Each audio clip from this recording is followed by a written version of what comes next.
નમસ્કાર મિત્રો. આજે આપણે એક સહેજ જુદા પ્રકારના વિષય પર વાત કરવાના છીએ. એન્ટી માઇક્રોબિયલ રેઝિસ્ટન્સ, જે જગતના જે લોકો છે એમની સામેનો એક આરોગ્યનો સૌથી મોટો પડકાર છે.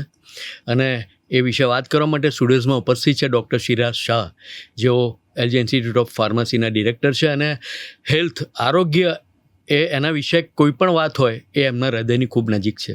થેન્ક યુ સર, રેડિયો એલજીમાં આપનું સ્વાગત છે. Thank you Jayesh. સર, સાદી ભાષામાં એએમઆર એટલે કે એન્ટી માઇક્રોબિયલ રેઝિસ્ટન્સ, એને કેવી રીતે સમજાવી શકાય? હવે એવું છે કે એમાં જે એન્ટી માઇક્રોબિયલ રેઝિસ્ટન્સ છે એ બેઝિકલી બહુ પ્રચલિત જે વ્યાખ્યા કહો કે પ્રચલિત શબ્દ છે એન્ટી બેક્ટેરિયલ રેઝિસ્ટન્સ. પણ માઇક્રોબિયલ શબ્દ એટલે વપરાય કારણ કે એમાં 4 વસ્તુ આવે બેઝિકલી, કે એમાં બેક્ટેરિયા આવે, એમાં ફંગસ આવે, એમાં વાયરસ આવે અને એમાં પેરાસાઇટ્સ આવે. એટલે આ ચારેયનું જે રેઝિસ્ટન્સ આવે એને એક વર્ડમાં જો કહેવું હોય તો એ કહેવાય એન્ટી માઇક્રોબિયલ રેઝિસ્ટન્સ. બરાબર છે.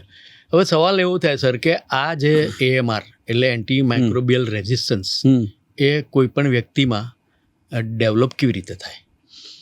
હવે વસ્તુ એ છે કે હું પહેલાં હું તમને ખાલી એક વસ્તુ સમજાવું કે આપણે જ્યારે આ પોડકાસ્ટ કરી રહ્યા છે, જ્યારે આપણે સમજાવી રહ્યા છે લોકોને, ત્યારે લાગે કે ભાઈ આ એન્ટીબાયોટિક રેઝિસ્ટન્સ તો એવું તમને એક પડકાર જેવું લાગતું નથી.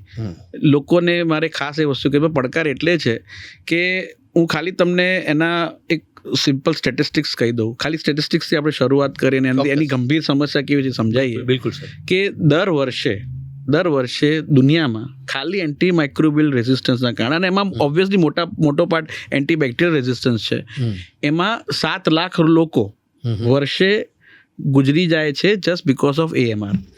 ભારતમાં એ 1 લાખ છે. એટલે અત્યારના વર્લ્ડમાં જેટલા પણ ઇન્ફેક્શન છે, ટોટલ સપોઝ 6 ઇન્ફેક્શન હોય ને, તો 1 ઇન્ફેક્શન તો એએમઆરના કારણે છે. એટલે બેઝિકલી એ બહુ મોટો આ રેશિયો થયો. અને અત્યારના જે તમે એન્ટીમાઇક્રોબિયલ અથવા એન્ટીબેક્ટેરિયલ જે રેઝિસ્ટન્સની એની જે બેઝિકલી એન્ટીબાયોટિક છે, એ જે કોમ્બિનેશન છે, 40% એવી એન્ટીબાયોટિક છે જે ઓલરેડી રેઝિસ્ટન્ટ થઈ ચૂકી છે.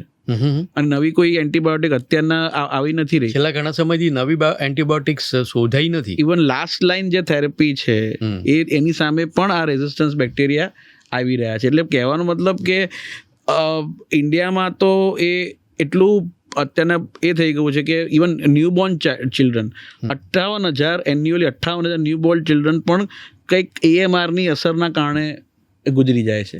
અને આજે રેટ છે ને 15-20% રેટે આ રેઝિસ્ટન્સ વધતો જાય છે એવરી યર. અને એવું કહેવાય છે કે 2050 સુધીમાં એએમઆરથી લગભગ એન્યુઅલી દર વર્ષે વર્લ્ડમાં 1 કરોડથી વધુ લોકો ગુજરી જઈ શકે છે. રાઈટ.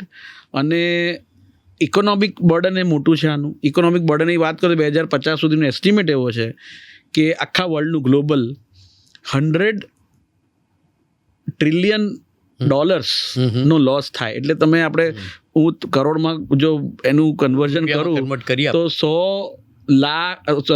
100 કરોડ લાખ ગણું આ થઈ શકે છે. એટલે કહેવાનો મતલબ કે કહીએ ને કે જબરદસ્ત, ચિંતાજનક અને ભયંકર છે. અને ગભરાવું જ જોઈએ. ચિંતા આપણને થવી જ જોઈએ, એટલું જબરદસ્ત છે. બિલકુલ. સર, આ એએમઆર એટલે એન્ટી માઇક્રોબિયલ રેઝિસ્ટન્સ, એના મુખ્ય કારણો કેમ થાય કોઈને? એના જો તમે રૂટ કોઝની વાત કરો ને તો એક તો સૌથી મોટો છે ઓવરયુઝ અને મિસયુઝ ઓફ એન્ટીબાયોટિક્સ.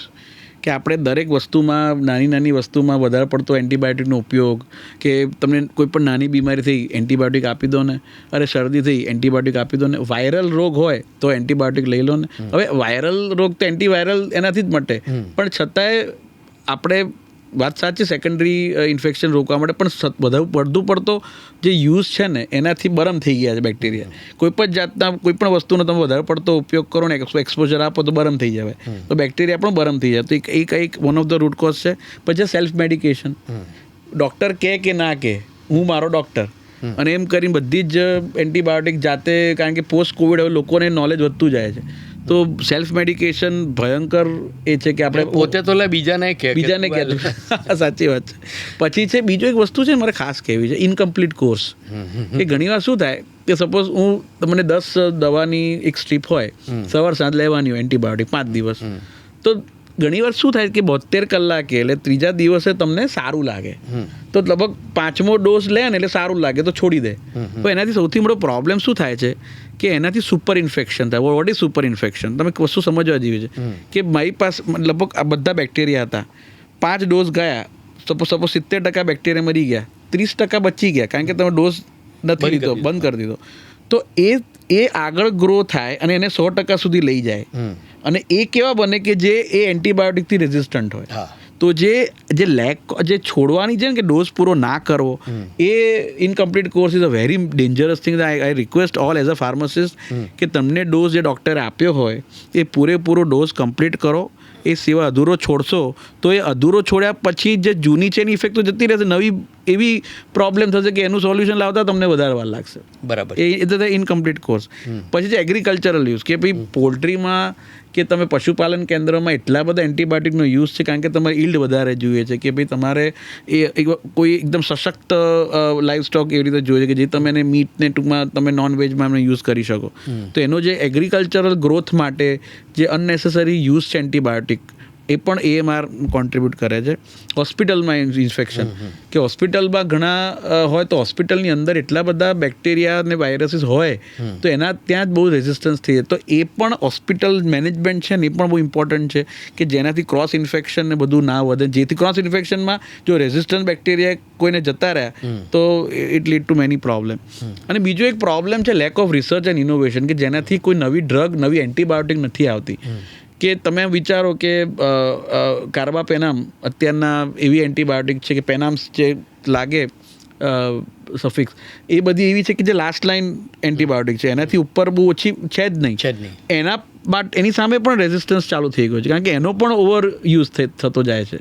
તો માય પોઈન્ટ ઇઝ કે, અને બીજું નવી કોઈ આવતી નથી, તો અલ્ટિમેટલી આ બધા પ્રોબ્લેમ્સના કારણે AMR અત્યારના બહુ મોટું ગ્લોબલ ચેલેન્જ થઈ ગયું છે. બરાબર છે. આ જે AMR એન્ટી માઇક્રોબિયલ રેઝિસ્ટન્સ, એના માટે એન્ટીબાયોટિક જે એનો છે એનો ઉપયોગ, આડેધડ ઉપયોગ એનો, એ કેટલો જવાબદાર છે? આમાં એવું છે કે બેઝિકલી આમાં કઈ રીતનું છે કે એન્ટીબાયોટિક આપણે કોઈ પણ ખાસ કરીને પોસ્ટ કોવિડ એરામાં તમે વિચારો કે 2020 પહેલાં અને 2020 પછી એન્ટીબાયોટિકના ઉપયોગમાં પણ જબરદસ્ત ફરક જોવા મળે છે, એટલે જબરદસ્ત વધારો જોવા મળે છે. સૌથી મોટો પ્રોબ્લેમ એ છે કે આપણે સપોઝ તમે વિચારો કે જાન્યુઆરી કે ડિસેમ્બરની એમાં તમને કફ ને બધું થતું હોય, ઘણીવાર વાયરલ રોગો થતા, એના માટે પણ એન્ટીબાયોટિક્સ પ્રિસ્ક્રાઇબ કરવામાં આવે છે.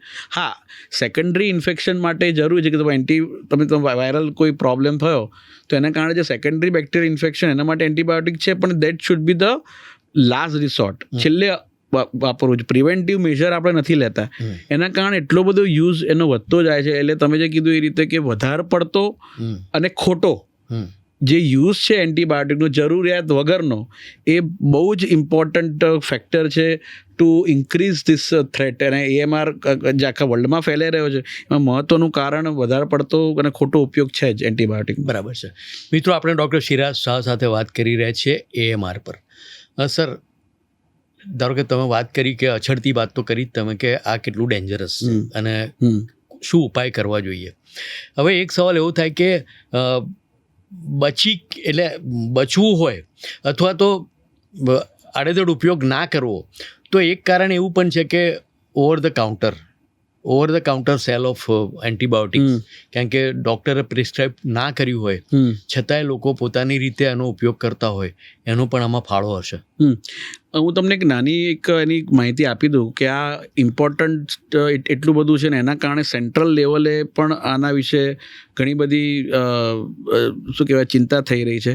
તમે હમણાં જ જોશો તો ડિસેમ્બર લાસ્ટ વીકમાં આપણા PM નરેન્દ્ર મોદીજીનો જે મન કી બાતનો પ્રોગ્રામ આવે છે એમાં પણ એમને એની વાત કરી છે. અને એના બેઝ પર, કારણ કે જ્યારે સેન્ટ્રલ લેવલે આની ચિંતા થતી હોય ત્યારે બધા જ સજાગ થઈ જાય છે. એટલે આ રિસન્ટલી હમણાં જ જે PCL pharmacy council of India છે અને IMA એટલે કે ઇન્ડિયન મેડિકલ એસોસિએશન, જે લોકો એક MOU સાઇન કર્યું, કોલેબોરેશન કર્યું છે કે જેનાથી જે એન્ટીબાયોટિકનો વધુ પડતો જે યુઝ છે એ ને અટકાવી શકાય. કઈ રીતે કે જ્યાં સુધી ડૉક્ટર્સને તમે ઓન બોર્ડ ના લો ત્યાં સુધી આની સામેની જે વોર છે ને એ આપણે જીતી નહીં શકીએ, ઇવન લડી નહીં શકીએ. કેમ? કારણ કે મારી આ મંચથી ડૉક્ટર્સને પણ વિનંતી છે એઝ અ ફાર્માસિસ્ટ કે ડૉક્ટર્સ જે હોય છે એ ખૂબ જ આડેધડ પ્રિસ્ક્રિપ્શન લખતા હોય છે. ઘણીવાર તો કેવું થઈ જાય કે ઘણીવાર રોગ જે હોય એ એટલો બધો ડેન્જરસ ના હોય છતાં એન્ટીબાયોટિક લખીને. કેમ? કારણ કે દર્દીને પણ જલ્દી સાજા થવું હોય છે, દર્દીની પણ સાયકોલોજી એવી છે. પણ હંમેશા ડૉક્ટરે આ ધ્યાન રાખ, because he is a care giver, એટલે એને હંમેશા અને એમને એના દુષ્પરિણામો પણ ખબર છે. એક્ઝેક્ટલી. એટલે એ સતત એ પ્રિસ્ક્રાઇબ કરતો હોય. અને પ્રોબ્લેમ બીજો પણ શું થાય, મારા જ્યારે હું ડૉક્ટર્સની વાત કરું ત્યારે મારા ફાર્માસિસ્ટ મિત્રોનો પણ પ્રોબ્લેમની વાત કરી લઉં કે ઘણીવાર તો પ્રિસ્ક્રિપ્શન વગર બીજો એક પ્રોબ્લેમ જે AMRને કોન્ટ્રીબ્યુટ કરે છે સેલ્ફ મેડિકેશન. હવે ઘણા લોકો ડૉક્ટર પાસે જતા પણ નથી, લાગે કે હવે તો શું બધાને એન્ટીબાયોટિકનું નામે ખબર છે કે મેઇન ટ્રેડ નેમે ખબર છે, તો એના પરથી જાતે લઈ આવવાના. અને અનફોર્ચ્યુનેટલી મારા જે ફાર્માસિસ્ટ મિત્રો, જે ડ્રગિસ્ટ ને કેમિસ્ટ છે, એ લોકો પ્રિસ્ક્રિપ્શન વગર એ દવા આપી દે છે. તો મારી આ મંચથી બધાને વિનંતી છે, મારા ડૉક્ટર મિત્રોને અને ફાર્માસિસ્ટ મિત્રોને, ડૉક્ટર મિત્રોને, કે પ્લીઝ આડેધડ પ્રિસ્ક્રિપ્શનમાં તમે એન્ટીબાયોટિક, એક એન્ટીબાયોટિક, 2 એન્ટીબાયોટિક, કોમ્બિનેશન એન્ટીબાયોટિક, જ્યારે જરૂર ના હોય ત્યારે પ્લીઝ તમે ના લખો. કારણ કે દર્દીની કે એના ફેમિલીની ઈચ્છા હતી કે જલ્દી સાજો થાય. એક. અને બીજું, મારા ફાર્માસિસ્ટ મિત્રોને વિનંતી કે જ્યારે પણ પ્રિસ્ક્રિપ્શન વગર તમારી શોપ પર કે તમારી એના પર આવે દર્દી કે એનો રિલેટિવ, તો મહેરબાની કરીને એને પ્રિસ્ક્રિપ્શન ના હોય તો એને દવા ના આપતો. કારણ કે એ સેલ્ફ મેડિકેશનના કારણે, આડેધડ ઉપયોગ કરવાના કારણે બેક્ટેરિયા, વાયરસ કે બધા કેવો થઈ જાય છે કે એ લોકો પેલા ટૂંકમાં ગુજરાતીમાં કહો તો જડ થઈ ગયા છે. આ આદતનો સવાલ. સપોઝ કોઈ પણ તમે વધારે પડતું કોઈનો વસ્તુનો આપણે ઉપયોગ કરો એની આપણને આદત પડી જાય, તો બેક્ટેરિયાને પણ વધારે પડતા એન્ટીબાયોટિકની આદત થઈ ગઈ છે. બેક્ટેરિયા પણ એવા હવે સક્ષમ થઈ ગયા છે કે એનો પ્રતિકાર કરે છે. That is called resistance. એટલે સર મને એવું થાય કે ડૉક્ટર અને ફિઝિશિયન્સ અને ફાર્માસિસ્ટ બધા આ એક સમાજ સેવા પણ કરી શકે છે. કારણ કે આ કોઈ પણ રીતે કોઈ પણ નાની વ્યક્તિ જે કદાચ એને ખબર જ નથી કે આવું થઈ શકે, તો એ આ સમાજ સેવા છે કે ધંધાની સાથે સાથે તમારી સમાજ સેવા પણ આનાથી થઈ શકે. સાચી વાત છે. હવે sir AMR, anti microbial resistance, એના માટે વ્યક્તિ પોતે જવાબદાર રહીને શું કરી શકે? એમાં એવું છે કે સૌથી પહેલાં આપણે બહુ ફેમસ આપણી એક વાક્ય છે કે prevention is always better than cure. Yes. તો હંમેશા પ્રિવેન્ટિવ મેજર પર હું એઝ અ ફાર્માસિસ્ટ કહો કે એક સમાજના વ્યક્તિ તરીકે, એક સામાન્ય વ્યક્તિ તરીકે પણ તમારે શું કરવું જોઈએ કે ભાઈ તમે હંમેશા પ્રિવેન્ટિવ મેજર પર ફોકસ કરો. આપણે ત્યાં ઇન્ડિયન નોલેજ સિસ્ટમમાં ઘણી બધી આયુર્વેદિક દવાઓ છે કે જે પ્રિવેન્ટિવ મેડિસિન માટે બહુ સારી, હળદર હોય, તુલસી હોય, ગળો છે, મરી છે, બધામાં આદુ છે, બધામાં એન્ટીબેક્ટેરિયલ, એન્ટીવાયરલ તત્વો રહેલા છે.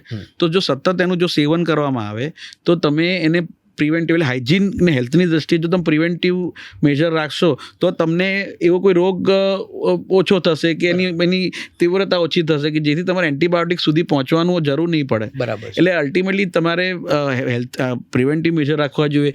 હાથ સરખા ધોવા જોઈએ, કારણ કે આપણા જે હાથ છે એ બહુ મોટા કેરિયર છે. હવે તમે સિમ્પલ વિચારો, ઘરનું જે રિમોટનું તમે સ્ક્રીનિંગ કરો ને તો તમારા ઘરના બાથરૂમ કરતાં રિમોટ પર વધારે બેક્ટેરિયા કે વાયરસીસ હશે. કેમ? કારણ કે 10 જણાના હાથ એમાં પડતા. આઈ એમ ગિવિંગ એક્ઝામ્પલ.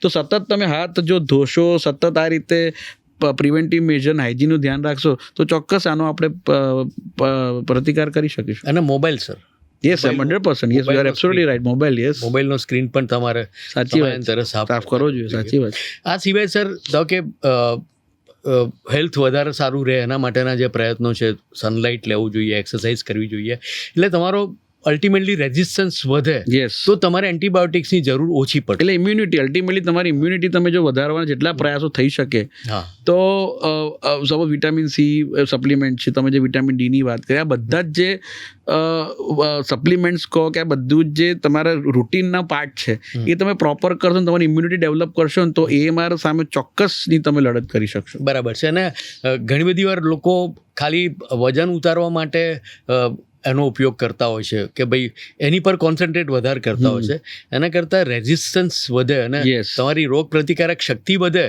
એવો પ્રયત્ન પણ સાથે સાથે કરવો જોઈએ. એટલે આ બેની સાથે જોડી જ શકાય એવું. તમે તમારો રેઝિસ્ટન્સ વધારશો ને તો માઇક્રોબિયલ રેઝિસ્ટન્સ ઘટાડી શકશો. બહુ સરસ વાત. એટલે બિલકુલ સરસ વાત કરી સર. મિત્રો, આપણે ડૉક્ટર સિરાજ શાહ સાથે વાત કરી રહ્યા છીએ. હવે સર, બાળકોથી શરૂ કરીએ આપણે. તો બાળકોમાં ઘણી બધી વાર શું હોય છે કે એ લોકો પોતે કહી નથી શકતા હોતા, એમના રોગોને સમજવા પણ થોડા કઘરા હોય છે, અને એ કેસમાં વધારે કાળજી રાખવી જોઈએ એવું તમને લાગે છે? એન્ટીબાયોટિક્સ વાપરવાની અથવા કોઈ પણ દવા વાપરવાની બાળકો માટે એમાં વધારે જરૂર લાગે તમને કે એમાં વધારે સમજણપૂર્વક જવું? આમાં એવું છે કે બે વનરેબલ ગ્રુપ્સ કહેવાય. એક તો બાળકો અને બીજા વૃદ્ધો. બરાબર છે. એટલે આપણે બંનેની વાત કરી લઈએ. ચોક્કસ. કે બાળકો અને વૃદ્ધો બંનેની, એક તો અગેન જે મેં વાત કરી, બંનેની ઇમ્યુનિટી ઓછી હોય. બાળકોની ઇમ્યુનિટી ડેવલપ ના થઈ હોય અને વૃદ્ધોની ઇમ્યુનિટી ઓછી થતી હોય બીકોઝ ઓફ ધી એજ. તો એ બંનેના કેસમાં પણ તમારે જો એની ઇમ્યુનિટી તમે વધારો, હવે ધીરે બાળક હોય, બાળક ઘણીવાર એને શરદી થતી હોય તો સરખું એ સાફ ના કરતું હોય, મોડું ધોતું ના હોય, હાથ ના ધોતો હોય, એ સતત બહાર બગીચામાં કે મેદાનમાં રમતો હોય તો સરખું એ નાતો ના હોય, આ થતો હોય, પરસેવો થતો હોય, તો આ બધાના કારણે he or she is exposed to bacteria અને વાયરસ. તો એ જો સરખું સાફ થાય ને એ પ્રોપર થાય તો ઘણું પ્રિવેન્શનના એમાં થઈ શકે. અત્યારના પીડિયાટ્રિશિયન્સ પણ ઘણીવાર બહુ બધી એન્ટીબાયોટિક પ્રિસ્ક્રાઇબ કરતા હોય છે. તો મારા પીડિયાટ્રિક જે મારા મિત્રો છે ડૉક્ટર્સ, એને પણ કહું કે ઘણીવાર ઇમ્યુનિટી ડેવલપ કરવા માટે પણ અમુક બેક્ટેરિયા અને વાયરસને એનું એક્સપોઝર જરૂરી હોય છે. હું એમ નથી કહેતો કે તમે એમને રોગ આપો બાળકોમાં, પણ વધારે પડતો એન્ટીબાયોટિકનો જો તો ઉપયોગ કરશો ને તો અલ્ટિમેટલી રેઝિસ્ટન્સ બેક્ટેરિયાનો જ વધશે. તો અલ્ટિમેટલી બાળકો અને વૃદ્ધો બંનેના કેસમાં જરૂરી છે. વૃદ્ધોના કેસમાં પણ કેર તમારે બહુ જરૂરી છે. અને બીજું કે વૃદ્ધોના કેસમાં તો સાયકોલોજીકલ હેલ્થનું પણ જરૂરી છે. તો મેન્ટલ હેલ્થ પર ફોકસ કરો, કારણ કે mental health is linked with immunity. તો બાળકો અને વૃદ્ધો બંનેમાં જો આ રીતે ધ્યાન રાખે તો ચોક્કસ AMR સામે આપણે લડી શકીએ. બરાબર છે. હવે સર, આનો ફેલાવો જે છે એ વનસ્પતિમાં એટલે અનાજમાં કે શાકભાજીમાં પણ અને નોનવેજ ફૂડ છે એમાં પણ આ પહોંચી ગયેલા છે. બરાબર છે. તો એનાથી કેવી રીતે બચી શકાય? કારણ કે અલ્ટિમેટલી તો આખા ચક્રમાં છે આ જે બેક્ટેરિયલ જે રેઝિસ્ટન્સ છે એ આખા ચક્રમાં જતું રહે. એકચ્યુઅલી AMR, મારે તમે સાચી વાત કરી, AMR એક અત્યારે મારે આ સ્ટેજે એવું કહેવું છે, AMR એ ખાલી હેલ્થનો પ્રોબ્લેમ નથી, એ એન્વાયરમેન્ટનો પ્રોબ્લેમ છે, એ એગ્રીકલ્ચરલ પ્રોબ્લેમ છે, અને એ ultimately leads to economic problem. તો હવે તમે વેટરીનરી પ્રોબ્લેમ ઓલ્સો, હવે તો વેટરીનરી વાત કરીએ આપણે, તો જે લાઈવ સ્ટોક એટલે આપણા જે પશુઓ છે કે ભાઈ તમે જુઓ કે અત્યારના પોલ્ટ્રી ફાર્મમાં તમે જાઓ કે પશુપાલનના કેન્દ્રોમાં અલગ અલગ એમાં જાઓ તો મોટાભાગના પશુઓને બહુ જ બધા એન્ટીબાયોટિકના ઇન્જેક્શન આપવામાં આવે, કારણ કે એ લોકો માદા ના પડે, અને જો એ માદા પડે તો એ લોકો જે એના પર નિર્ભર છે એની જે વ્યવસાય છે એના પર અસર પડે. તો અલ્ટિમેટલી એ સતત એન્ટીબાયોટિકનું જે આપવામાં આવે છે એના કારણે એની અંદર રહેલા જે બેક્ટેરિયા છે એ રેઝિસ્ટન્ટ થઈ જાય, અને બીકોઝ ઓફ તમે જે નોનવેજ આઇટમ કહો છો કે જે એ પણ અનાજને બધામાં પણ ટ્રાન્સફર થાય, કારણ કે પશુઓનો એમાં સંપર્કમાં આવે, તો એના કારણે રેઝિસ્ટન્ટ બેક્ટેરિયાનો જે ફેલાવો છે ને આ રૂટ થ્રુ બહુ થાય છે.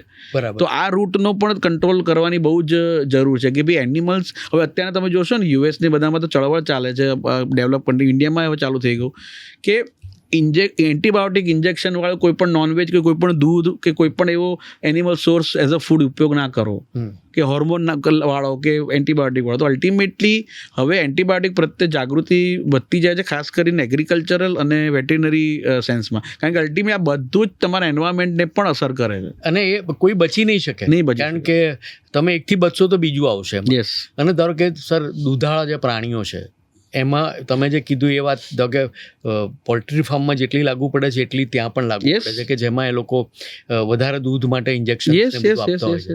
તો એ તો સીધું, અને એ દૂધ તો એક કુદરતી ખોરાક છે એવી રીતે લઈને આપણે ત્યાં એટલું પોપ્યુલર છે, અને દૂધ અને એની પ્રોડક્ટ્સ.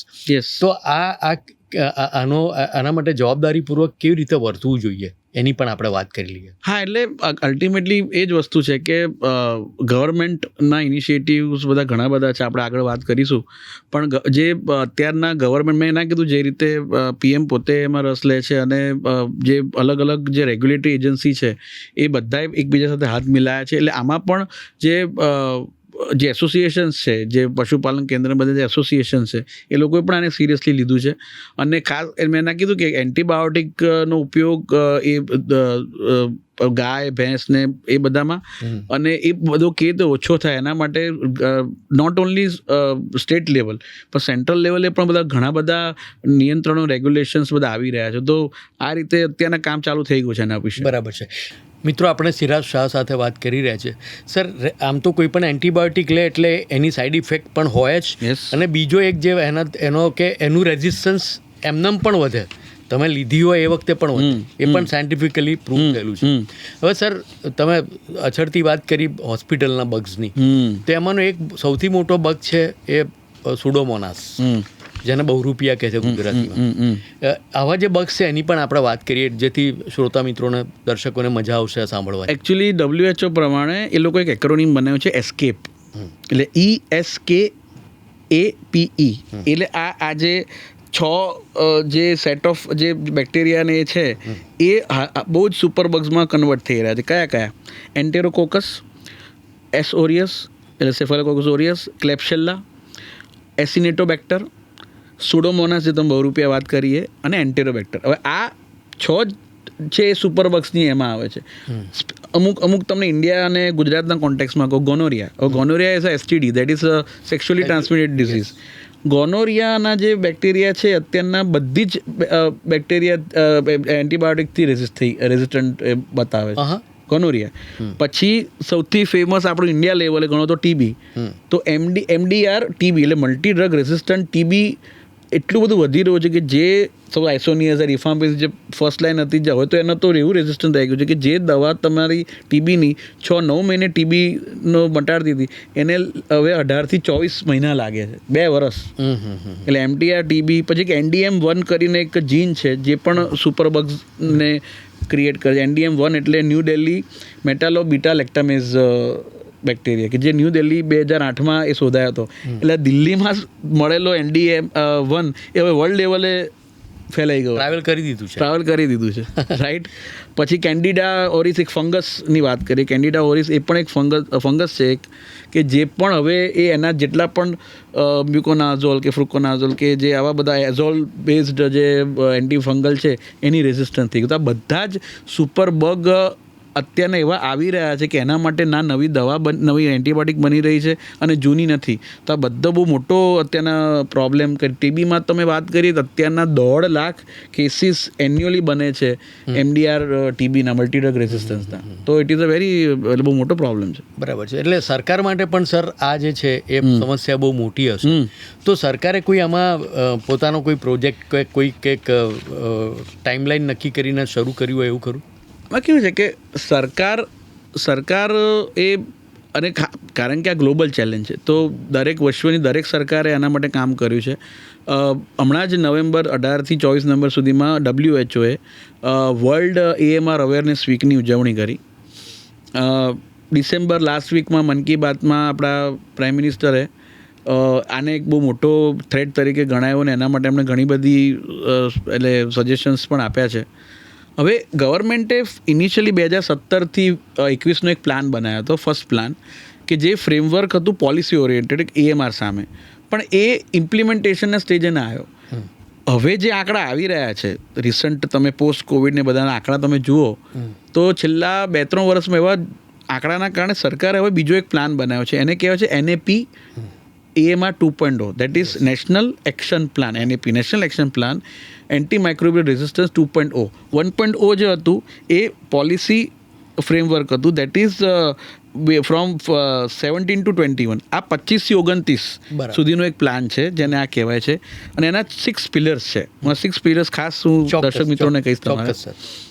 એક તો છે અવેરનેસ અને બિહેવિયર, કે તમે હાથ ધુઓ, તમે પ્રિવેન્ટિવ મેજર લો, હાઇજીન મેન્ટેન કરો, એ પાર્ટ તો બિહેવિયરલ આપણા બિહેવિયરનો કે જે કોવિડમાં આપણે કર્યો. બીજું છે અવેરનેસ, જે આપણે અત્યારે કરી રહ્યા ફર્સ્ટ પિલર આપણો એ છે અવેરનેસ, કે ભાઈ લોકોથી આ જાગૃતિ ફેલાય કે કેટલું આ જબરદસ્ત મોટો પડકાર આરોગ્યનો છે, નોટ એટ ઇન્ડિયા લેવલ પણ ગ્લોબલી ઓલ્સો.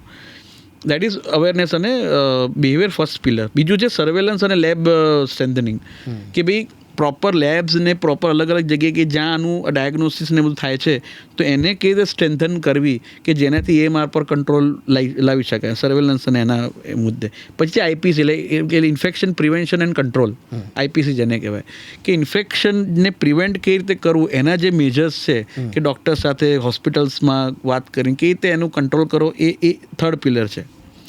4 છે rational use and stewardship. Rational use એટલે જે મેં વાત કરી કે ભાઈ ડૉક્ટર્સ છે વધુ પડતો એન્ટીબાયોટિકનો જે પ્રિસ્ક્રિપ્શન લખતા હોય છે, જે પ્રિસ્ક્રિપ્શન વગર સેલ્ફ મેડિકેશન થાય છે, તો રેશનલ યુઝની જરૂર છે. અને સ્ટુઅર્ડશિપ એટલે એવા પ્રોગ્રામ તૈયાર કરવા કે જેથી હેલ્થ કેર પ્રોવાઈડર હોય એ પ્રોગ્રામનો પાર્ટિસિપેટ એ લોકો કરે અને શીખે. અને એમાં 4D હોય છે. 4D એટલે કયા? રાઇટ ડ્રગ, ડોઝ, ડિલિવરી અને ડ્યુરેશન. કે કઈ પરફેક્ટ ડ્રગ લેવી, કેટલા ડોઝમાં લેવી, કે એની ડિલિવરી કઈ ઓરલ હોય કે બીજી. ઘણીવાર ડિલિવરીથી એની ઇફેક્ટિવનેસ બદલાતી હોય છે, વધારે ઇફેક્ટિવમાં કયો રૂટ લેવાનો, અને ડ્યુરેશન કેટલો ટાઈમ, વધારે ઓછો.